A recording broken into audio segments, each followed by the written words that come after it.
Ništa, Srbija, drugi pokušaj, Milan će pokupiti.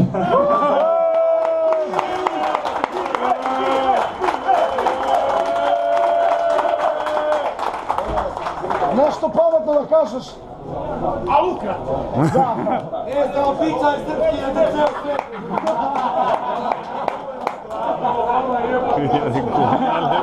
Srbija. Ovih godina sve.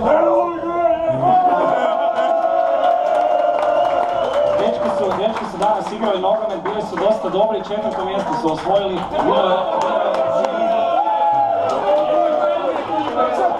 Bilo je 4 ekipe, ali bili su srčani.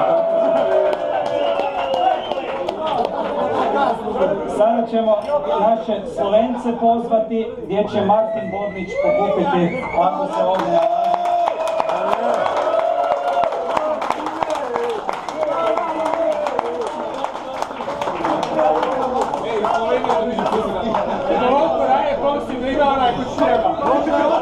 Hoću ja pogoditi barem jednoga ili Martin ili se nalazi.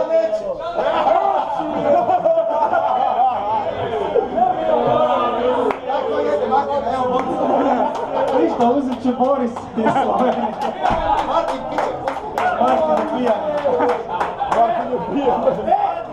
Znaš gdje je Martin? Hoće li Ljubljanu gdje hoće u Ljubljanu da piša? I Slovenci su igrali, nisu čak bili loši, ali nisu ni oni bili prvi. Ako baš nekog ne zanima, naši zagrebački dečki su bili prvi na turniru.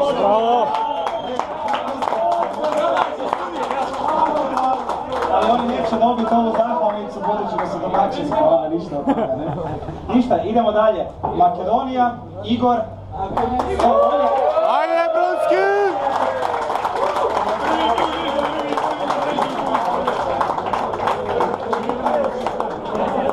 Nije blizu pobegnuti iz Makedonije doći ovdje do Zagreba. Hvala.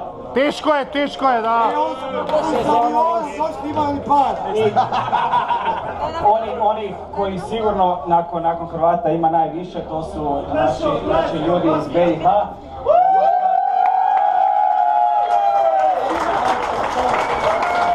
Može Mirza doći ovdje potupiti.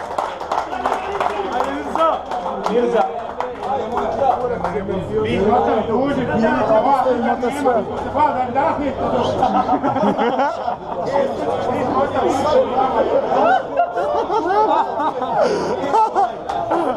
Ko slušaj li, brat? Mi smo se bojali da, pošto vas nemate i danas nećete doći.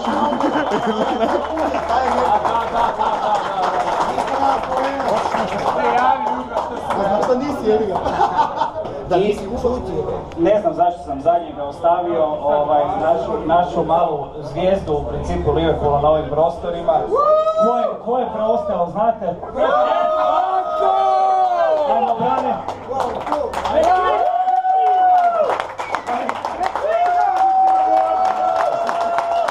Crna Gora uvijek je predstavljena sa Brankom koji nema gdje nigdje bio.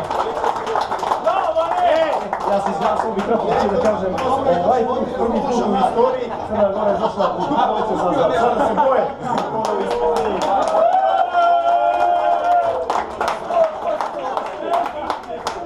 Evo, svih dvoje Crnogoraca će ovo dobro proslaviti. Narode, još samo da jednom ponovim. Njemačka Ivana je negdje u okolici još dijeli futbole, ako neko nije imao dobro